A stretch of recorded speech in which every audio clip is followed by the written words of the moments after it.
नमस्कार, स्वागत है आप सभी का हमारे इस खास कार्यक्रम में। मैं हूं आपके साथ सुनील चौहान। प्रयागराज महाकुंभ मेला 2025 का आयोजन दुनिया के सबसे भव्य और दिव्य धार्मिक मेलों में से एक होगा, जो इस समय हर व्यक्ति की नजरों का केंद्र बना हुआ है।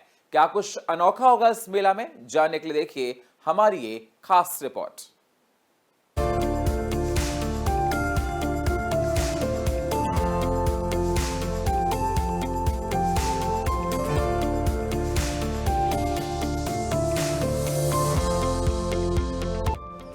महाकुंभ 2025 में श्रद्धालुओं की सुरक्षा को लेकर योगी सरकार ने व्यापक तैयारी की है। जल, थल और नभ तीनों स्तर पर सुरक्षा के पुख्ता इंतजाम किए जा रहे हैं। इन्हीं सुरक्षा इंतजामों का जायजा लेने के लिए 4 जनवरी को उत्तर प्रदेश के डीजीपी प्रशांत कुमार प्रयागराज पहुंचे थे, जहां प्रशांत कुमार ने सुरक्षा व्यवस्था का निरीक्षण किया और उच्च अधिकारियों के साथ समीक्षा बैठक भी की।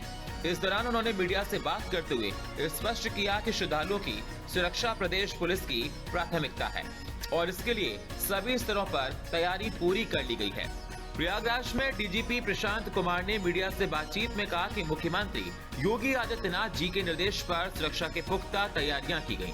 मुख्य स्नान के दिन जल, थल और नभ तीनों स्तरों पर श्रद्धालुओं की सुरक्षा सुनिश्चित करने के लिए हम प्रतिबद्ध हैं। उन्होंने कहा कि महाकुंभ हमारे लिए एक बहुत बड़ा अवसर है। जब इस पृथ्वी पर इतना बड़ा मानव समागम होने जा रहा, लगभग 40 से 50 करोड़ लोग इस 45 दिन के दौरान यहाँ आएंगे। साथ ही डीजीपी ने बताया, बड़ी संख्या में विदेशी श्रद्धालु भी महाकुंभ में उपस्थित रहेंगे। उन्होंने कहा कि महाकुंभ को लेकर पिछले कुछ महीनों से युद्ध स्तर पर तैयारियां की जा रही हैं। इंफ्रास्ट्रक्चर, उपकरण और मानव संसाधन सब कुछ अनुकूल है। हमारी तैयारी अच्छी है और इसे और बेहतर बनाने के लिए लगातार प्रयास किए जा रहे हैं, जिसको लेकर आपदा प्रबंधन, फायर सेफ्टी और ट्रैफिक के लिए विशेष फंड्स जारी किए गए हैं। डीजीपी प्रशांत कुमार ने कहा, यहाँ किसी तरह की कठिनाई न हो, इसके लिए सभी प्रकार के अत्याधुनिक उपकरण यहाँ उपलब्ध हो चुके हैं। यहाँ इंटरसेप्टर तैनात किए गए, T-3 ड्रोन में भी भारी संख्या में लगाए गए हैं और एंटी ड्रोन सिस्टम भी स्थापित किया गया है। वाटर फ्रंट को पिछले कुंभ के मुकाबले और अधिक मजबूत किया गया। उन्होंने कहा कि मेला क्षेत्रों में घाटों की संख्या और क्षमता इसलिए बढ़ाई गई ताकि जो श्रद्धालु जिस रूट से जा रहे हैं वे उसी रूट से स्नान करें और वापस चले जाएं। साथ ही डीजीपी ने कहा कि रेलवे के साथ भी हमारा समन्वय बहुत अच्छा है। उन्होंने कहा कि साइबर सुरक्षा को लेकर भी हम सजग हैं और साइबर सिस्टम को सुरक्षित करने के लिए तमाम दक्ष एजेंसियां द्वारा कदम उठाए गए हैं। ब्यूरो रिपोर्ट, देश न्यूज।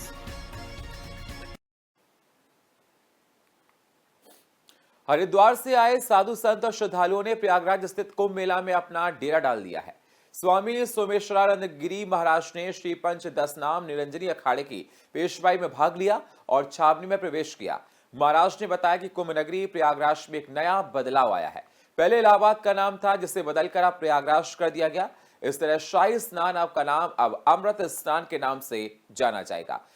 स्वामी सोमेश्वरानंद गिरी ने कुंभ की विशेषताओं का वर्णन करते हुए बताया कि कुंभ मेला का आयोजन कब और कहां और कितने कुंभ होते हैं। उनके अनुसार कुंभ मेला केवल एक धार्मिक आयोजन नहीं, बल्कि एक ऐतिहासिक और सांस्कृतिक धरोहर है जो सदियों से भारत की पहचान बना हुआ है। स्वामी सोमेश्वरानंद गिरी ने से खास बातचीत की हमारी संवाददाता अर्चना ढींगरा ने। जहां 2025 का महाकुंभ का आगाज हो चुका है, वहीं बता दें आपको कि 13 अखाड़ों की पेशवाई, जो नगर पेशवाई होती है, धीरे धीरे कर पेशवाइयाँ भी शुरू हो गई हैं। चलिए हम जानते हैं हरिद्वार से आए हुए स्वामी सोमेश्वरानंद जी महाराज से कि कुंभ की क्या महत्वता है, क्यों कुंभ मनाते हैं और किस लिए नगर पेशवाई निकाली जाती है और छावनी प्रवेश होता है। आइए हम महाराज जी से जानते हैं। कुंभ के मूल रहस्यों को, हम सिद्धांतों को खंगालते हैं तो ये कुंभ जो है, जब देवताओं और राक्षसों का आपस में दमन था, दोनों ही प्रभावशाली बल से भरपूर थे, तो उन्होंने समुद्र मंथन का ही मार्ग ढूंढा। समुद्र मंथन में जो है मंदराचल को, पर्वत को समुद्र के अंदर उतारा गया। भगवान विष्णु उसमें कश्यप बन के रुके कि अगर समुद्र में रसातल में ना चला जाए, डूब ना जाए।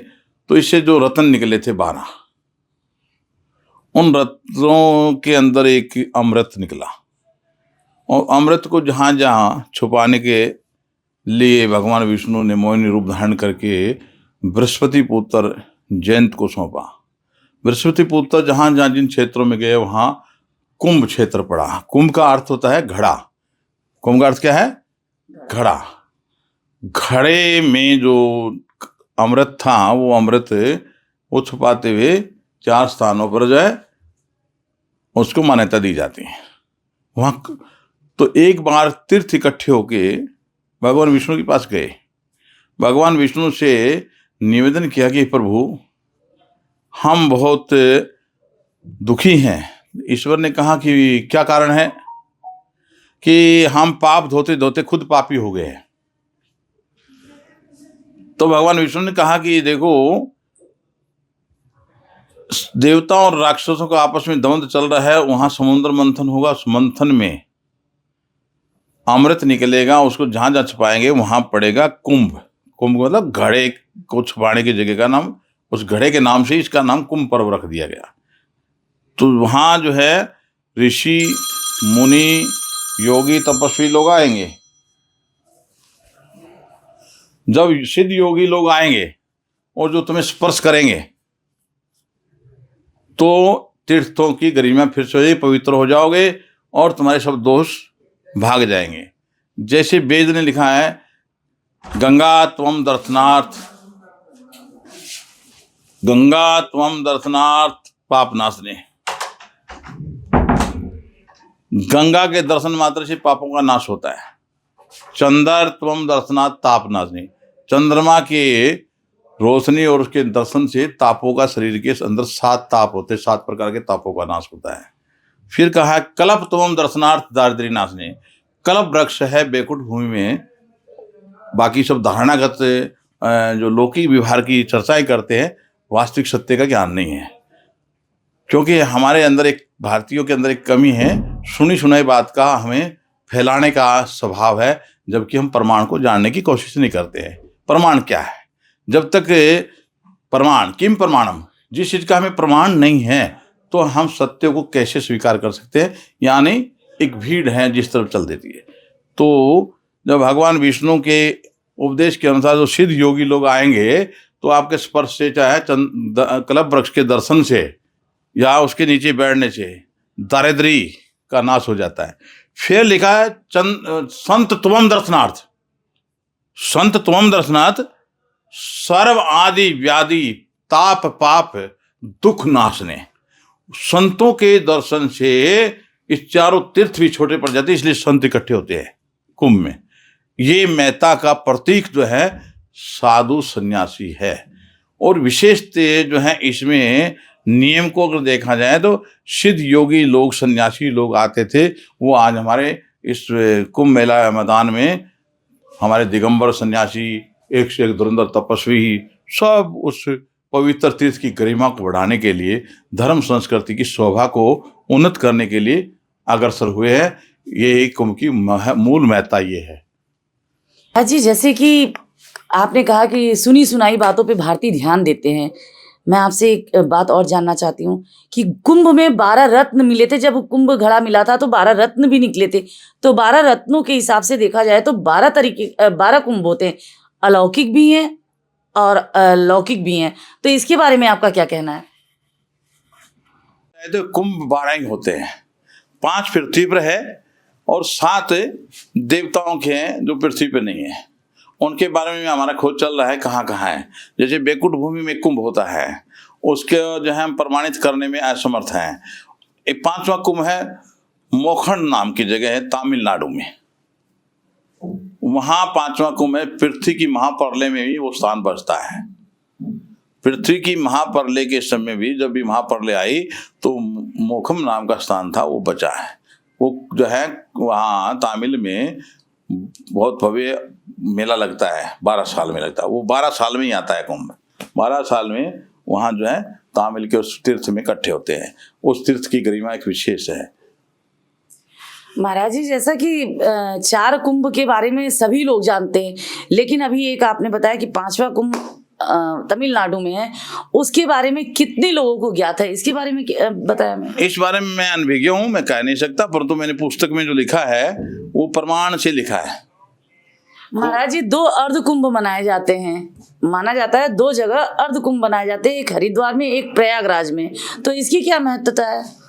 जब सूर्य, बृहस्पति और चंद्र तीनों एक राशि में स्थित होते हैं तो उसको अमृत काल कहा जाता है, कुंभ काल होता है, वो कुंभ होता है। ये तीनों जो है जब भी इकट्ठे होते हैं तो अर्ध कुंभ जो है समरसता के सिद्धांतों को पालन करने के लिए विद्वत जनों ने शोध करके और ये अर्ध कुंभ की प्रथा को शुरू किया।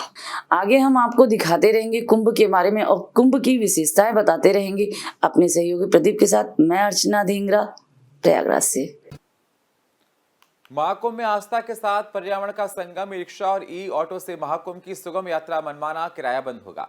तो आपको बता दें, महाकुंभ को लेकर तैयारियां जोरों पर चल रही हैं और देखा जा रहा है कि महाकुंभ 2025 जहां करोड़ों श्रद्धालु अपनी आस्था के महापर्व में डुबकी लगाने जाएंगे, लेकिन इस बार सिर्फ आस्था नहीं बल्कि पर्यावरण संरक्षण का संदेश भी लेकर जाएंगे। योगी सरकार ने इस बार ग्रीन महाकुंभ का जो सपना देखा है उसमें तकनीक, सुविधा और पर्यावरण का एक ऐसा संगम होगा जो महाकुंभ को न सिर्फ यादगार बनाएगा बल्कि भविष्य के लिए एक नई दिशा भी देगा। क्या है ग्रीन महाकुंभ की इस नई पहल का सच और कैसे ये महाकुंभ बनेगा भक्तों के लिए सुगम और सुरक्षित, आइए जानते हैं इस रिपोर्ट के जरिए।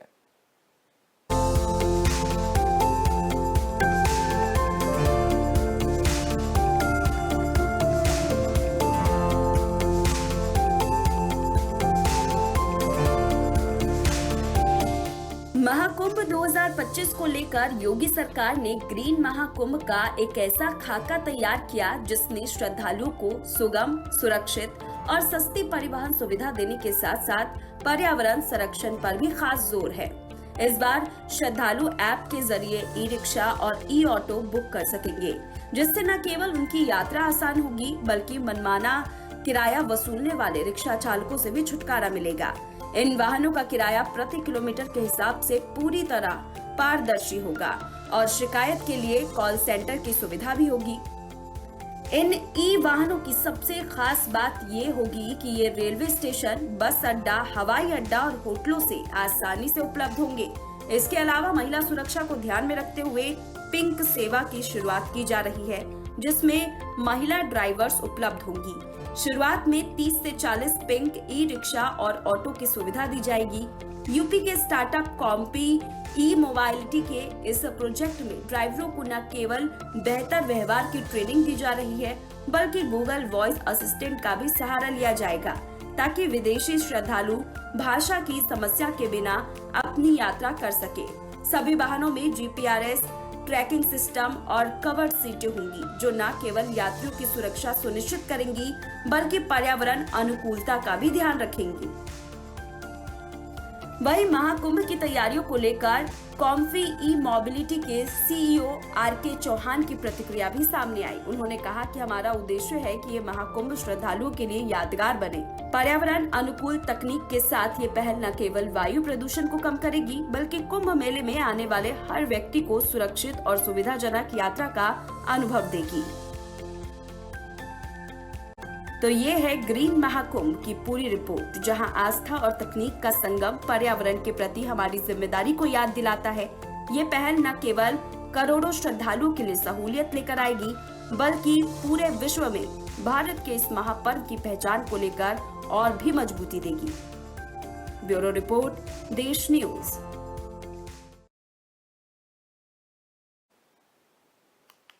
महाकुंभ मेला दुनिया के सबसे बड़े धार्मिक मेलों में से एक है और ये भारत की पवित्र नदी पर आयोजित होने वाला दुनिया का सबसे बड़ा आध्यात्मिक समागम है। लेकिन क्या आप जानते हैं कि महाकुंभ का द्वितीय आयोजन हर 12 साल बाद ही क्यों किया जाता है? दरअसल इस मेले के आयोजन के पीछे गहरी पौराणिक मान्यताएं और परंपराएं जुड़ी हुई हैं। आइए जानते हैं इससे विस्तार से कि क्या कुछ परंपराएं हैं। जानने के लिए देखिए हमारी ये खास रिपोर्ट।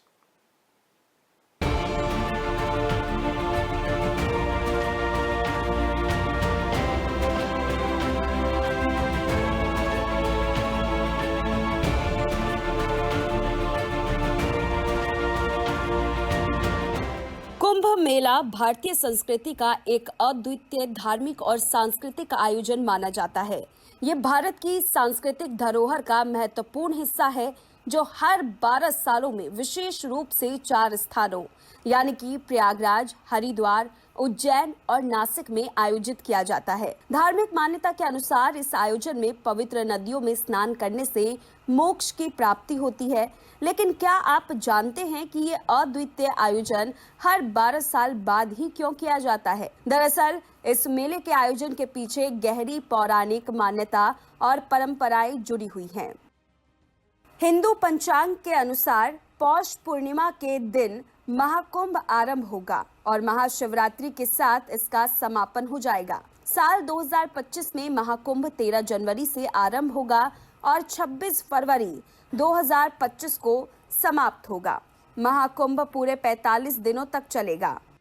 शाही स्नान की तारीख 13 जनवरी 2025 पौष पूर्णिमा पहला शाही स्नान, 14 जनवरी 2025 मकर संक्रांति दूसरा शाही स्नान, 29 जनवरी 2025 मौनी अमावस्या तीसरा शाही स्नान, 3 फरवरी 2025 बसंत पंचमी चौथा शाही स्नान, 12 फरवरी 2025 माघ पूर्णिमा पांचवा शाही स्नान, 26 फरवरी 2025 महाशिवरात्रि अंतिम शाही स्नान। मान्यता है कि कुंभ मेले की उत्पत्ति समुद्र मंथन की प्राचीन कथा से जुड़ी है। पौराणिक मान्यता के मुताबिक देवताओं और असुरों ने अमृत निकालने के लिए समुद्र मंथन किया था। अमृत कलश को लेकर देवताओं और असुरों के बीच 12 दिव्य दिनों तक संघर्ष चला था। ये 12 दिन पृथ्वी के 12 सालों के बराबर माने जाते हैं। मान्यताओं के मुताबिक इस दौरान अमृत की कुछ बूंदें 12 स्थानों पर गिरी थी, जिनमें से 4 स्थान पृथ्वी पर है, जो प्रयागराज, हरिद्वार, उज्जैन और नासिक में मौजूद है। यही कारण है कि इन जगहों पर कुंभ का मेला आयोजित किया जाता है। वहीं ज्योतिषीय दृष्टिकोण से देखा जाए तो बृहस्पति ग्रह हर 12 सालों में 12 राशियों का चक्र पूरा करता है। ऐसे में कुंभ मेला का आयोजन उस समय होता है जब बृहस्पति किसी विशेष राशि में स्थित होते हैं। कुंभ मेले में पवित्र नदियों में स्नान करना अत्यधिक शुभ माना जाता है। ऐसा माना जाता है कि इस दौरान नदियों का जल अमृत के समान पवित्र होता है, इसीलिए इस दौरान श्रद्धालु दूर दूर से स्नान करने आते हैं। प्रयागराज के संगम स्थल, जहां गंगा, यमुना और सरस्वती का मिलन होता है, उस जगह का विशेष महत्व है। श्रद्धालु यहां स्नान कर अपने पापों से मुक्ति और मोक्ष की प्राप्ति का आशीर्वाद प्राप्त करते हैं। दुनिया के सबसे बड़े धार्मिक और सांस्कृतिक सम्मेलन कुंभ में भाग लेने देश विदेश से हिंदू धर्म में आस्था रखने वाले करोड़ों श्रद्धालु आते हैं। ऐसी मान्यता है कि महाकुंभ मेले के दौरान पवित्र नदियों में स्नान करने से न केवल आत्मा की शुद्धि होती है, बल्कि सारे पाप भी धुल जाते हैं। ब्यूरो रिपोर्ट, देश न्यूज। इतिहास और महत्व से 13 जनवरी से प्रयागराज में महाकुंभ का आयोजन होने जा रहा है, जिसको यादगार बनाने में पूरा प्रशासन जुटा हुआ है। गौरतलब है कि महत्वपूर्ण मेला महाकुंभ मेला 13 जनवरी से शुरू होकर 26 फरवरी तक चलेगा। आपको बता दें, हर कुंभ की खासियत साधुओं के अखाड़े से होती है। धर्म के इस कार्य में इन अखाड़ों का रोल बहुत ज्यादा महत्वपूर्ण है। तो वही इन अखाड़ों की क्या महत्वता है और कैसे महाकुंभ में ये क्या होता है, इन अखाड़ों का जुटान जानने के लिए देखिए हमारी ये खास रिपोर्ट।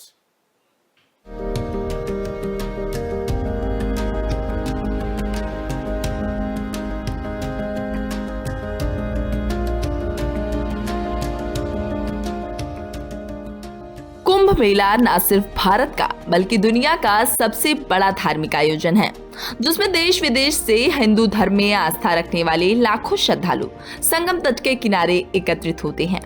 मान्यता है कि कुंभ में स्नान करने से सारे पाप नष्ट हो जाते हैं और व्यक्ति को मोक्ष की प्राप्ति होती है। इस मेले में लगने वाले अखाड़ों का विशेष स्थान है, जो धार्मिक और सांस्कृतिक दृष्टिकोण से महत्व रखते हैं। आमतौर पर अखाड़े को पहलवानी और कुश्ती से जोड़कर देखा जाता है, लेकिन कुंभ मेला आयोजन के दौरान अखाड़े मुख्य रूप से साधु संतों के समूह होते हैं, जो अपनी विशेष परंपराओं और आस्थाओं के आधार पर एकजुट होते हैं। जिसमें सभी अखाड़ों के साधु संत यहाँ पहुंचेंगे और पवित्र नदी में स्नान करेंगे। साधुओं के इन्हीं समूह को अखाड़ा कहा जाता है। आमतौर पर अखाड़ा उस स्थान को कहते हैं जहां पहलवान कुश्ती लड़ते हैं। बता दें कि साधु संतों के समूह को अखाड़ा नाम आदि शंकराचार्य ने दिया है। कुंभ के ये अखाड़े आध्यात्मिक और सांस्कृतिक संरक्षक के प्रतीक माने जाते हैं। शैव, वैष्णव और उदासीन पंथ के सन्यासियों के मान्यता प्राप्त मुख्य रूप से कुल 13 अखाड़े हैं। इनमें शैव सन्यासी संप्रदाय के 7, बैरागी वैष्णव संप्रदाय के 3 और उदासीन संप्रदाय के 3 अखाड़े हैं। अखाड़े का इतिहास या अस्तित्व सदियों पुराना है। मान्यता है कि प्राचीन समय में हिंदू धर्म की रक्षा के लिए आदि शंकराचार्य ने शस्त्र विद्या में निपुण साधुओं के संगठन को तैयार किया, जिसे अखाड़े का नाम दिया गया। कुंभ मेले में लगने वाले अखाड़ों का उद्देश्य हिंदू धर्म का प्रचार प्रसार करना और समाज को धार्मिक मार्गदर्शन कराना होता है। ये अखाड़े समाज में धार्मिक जागरूकता फैलाने, साधना, तपस्या और साधु जीवन की महत्वता को समझाते हैं। अखाड़े धार्मिक अनुष्ठानों, ग्रंथों और परंपराओं को संरक्षित करके आने वाली पीढ़ी तक पहुंचाने का काम करते हैं। इसके अलावा कुंभ मेले में साधु संतों का समूह अपनी विशेष परंपराओं के अनुसार धार्मिक अनुष्ठानों का आयोजन भी करता है। बता दें कि कुंभ मेले में लगने वाले अखाड़ों का नेतृत्व महंत या आचार्य करते हैं, जो अखाड़े के कार्यों का संचालन करते हैं और अपने अनुयायियों को हिंदू धर्म, आचार और व्यवहार के प्रति जागरूक करते हैं। कुंभ में अखाड़े की उपस्थिति सांस्कृतिक विरासत को बनाए रखने में अहम भूमिका निभाती है। अखाड़े पवित्र अनुष्ठानों, ग्रंथों और परंपराओं को संरक्षित कर इसे भावी पीढ़ी तक पहुंचाते हैं। वहीं नागा साधु जैसे अखाड़े युद्ध से जुड़ी परंपराओं को आगे बढ़ाते हैं, जिससे कि पवित्र स्थलों की रक्षा हो सके।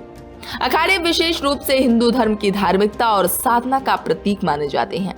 तो वहीं महाकुंभ में इन धर्म योद्धाओं का जुटान भारत की प्राचीन परंपराओं को दर्शाता है। ब्यूरो रिपोर्ट, देश न्यूज। भारत में धार्मिक और सांस्कृतिक धरोहर का अद्भुत संगम हर 12 साल में महाकुंभ के रूप में देखने को मिलता है। यह पर्व न केवल आस्था का प्रतीक बल्कि आध्यात्मिक मुक्ति की ओर से एक पवित्र कदम भी है। इस बार महाकुंभ का आयोजन 13 जनवरी से लेकर 26 फरवरी तक प्रयागराज में किया जाएगा, जहां गंगा, यमुना और सरस्वती का मिलन त्रिवेणी संगम में होता है। आइए जानते हैं कि इस अद्भुत अवसर पर त्रिवेणी संगम में स्नान करने का धार्मिक और आध्यात्मिक महत्व क्या है। ये रिपोर्ट देखिए।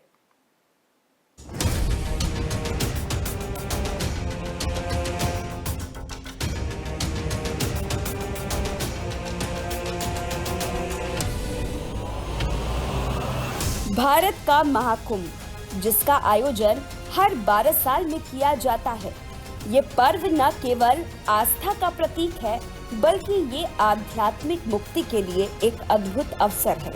जब लाखों श्रद्धालु त्रिवेणी संगम पर स्नान करने के लिए जुटते हैं तो ये दृश्य एक श्रद्धा और विश्वास से भरा होता है।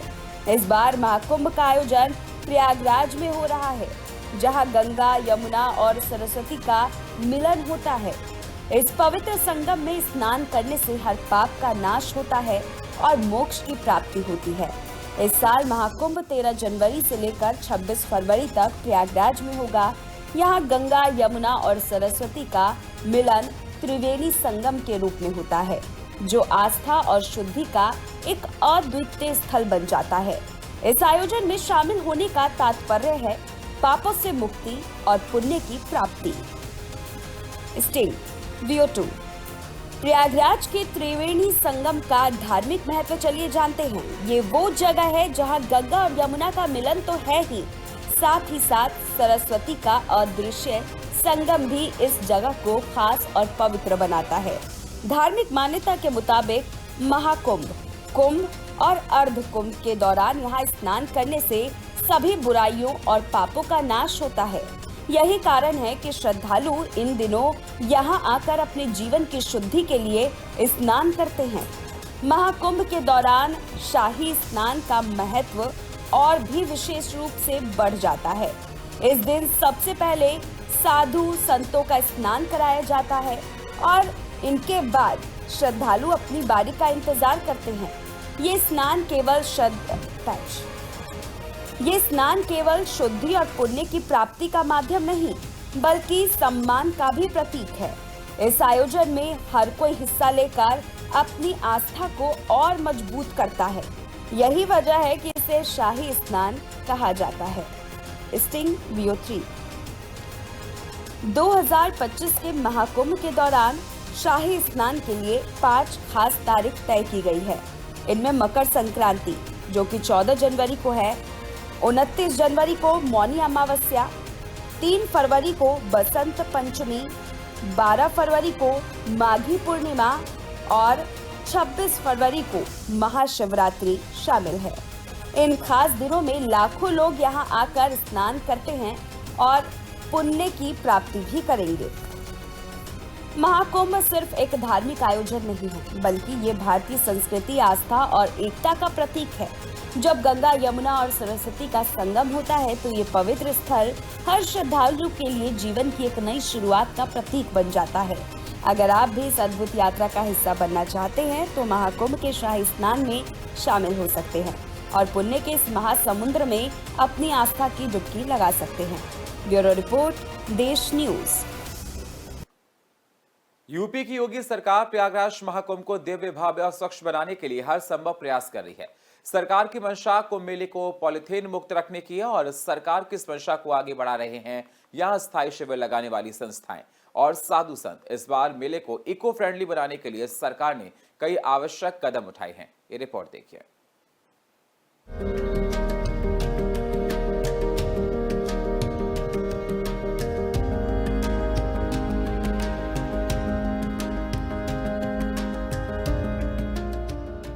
प्रयागराज महाकुंभ 2025 की तैयारियां जोरों पर है। प्रयागराज में संगम किनारे दुनिया का सबसे बड़ा धार्मिक मेला मूर्त रूप से लगने वाला है। इस बार महाकुंभ में 40 से 45 करोड़ श्रद्धालुओं के आने का अनुमान है। इस योजना में पुण्य का भागीदार बनने के लिए देश और विदेश से लाखों लोग प्रयाग के इस पुण्य भूमि में वास करेंगे। इसके लिए यहाँ बड़ी संख्या में अस्थायी शिविरों का निर्माण हो रहा है। कई राज्यों से कामगार और श्रमिक इसमें अपनी सेवा दे रहे हैं। यानी महाकुंभ दूसरे प्रदेश से आए हजारों लोगों के लिए भी रोजगार का माध्यम बन रहा है। यही नहीं, दूसरे प्रदेशों से आए श्रमिक यहाँ इको फ्रेंडली शिविरों के निर्माण में भी अपना योगदान दे रहे हैं। वही सरकार भी मेले को इको फ्रेंडली बनाने के लिए हर संभव प्रयास कर रही है। प्रशासन ने यहाँ प्लास्टिक को पूरी तरह से बैन कर दिया है, जिससे कि गंदगी कम होगी और साफ सफाई भी बनी रहेगी। प्रदेश की योगी सरकार प्रयागराज महाकुंभ को दिव्य, भव्य, स्वच्छ और व्यवस्थित स्वरूप प्रदान कर रही है। सरकार की मंशा कुंभ मेला क्षेत्र को पॉलिथीन मुक्त रखने की है। सरकार की इस मंशा को आगे बढ़ा रहे यहाँ अस्थायी शिविर लगाने वाली संस्थाएं और साधु संत। आपको बता दें कि महाकुंभ क्षेत्र में इस बार 8000 से ज्यादा संस्थाएं बसनी हैं, जो पिछले कुंभ की तुलना में 1.5 गुना ज्यादा है। इन संस्थाओं में 4500 संस्थाएं ऐसी हैं जो महाकुंभ में सनातन धर्म के प्रचार प्रसार के लिए अपने शिविर लगाती है। इन सभी संस्थाओं ने अपने अपने शिविर निर्माण में इस बार बांस के बने शिविर और प्रवेश द्वार निर्माण को प्राथमिकता दी है। यानी इस बार अस्थायी शिविर प्लास्टिक के तिरपाल की जगह बांस से बनाए जाएंगे और ज्यादातर लकड़ी का ही इस्तेमाल होगा। वहीं इस बार 4000 हेक्टेयर में महाकुंभ मेला बसाया जा रहा है। मेला क्षेत्र में 25 सेक्टर बनाए जा रहे हैं और हर सेक्टर में 400 से ज्यादा संस्थाएं बसाई जा रही हैं। इन संस्थाओं को बसाने में हजारों लोगों को रोजगार मिल रहा है। बाहर के प्रदेशों से आए कामगारों के अलावा स्थानीय स्तर पर भी हजारों लोगों को इससे काम मिला है। स्थानीय स्तर पर दारागंज, हितापट्टी, मलबा, छतनाग, झुंसी में माघ मेला में शिविरों का निर्माण करने वाले कारीगरों की यहाँ बहुत मांग है। इसके अलावा टेंटेज का काम करने वाले स्थानीय लोगों को ही महाकुंभ से रोजगार मिल रहा है। यानी आस्था की इस नगरी में सिर्फ भव्यता ही देखने को मिलेगी, बल्कि लोगों को रोजगार भी मिलेगा। ब्यूरो रिपोर्ट, देश न्यूज। और फिलहाल हमारे इस खास कार्यक्रम में इतना ही। बाकी खबरों के लिए आप बने रहिए हमारे साथ। नमस्कार।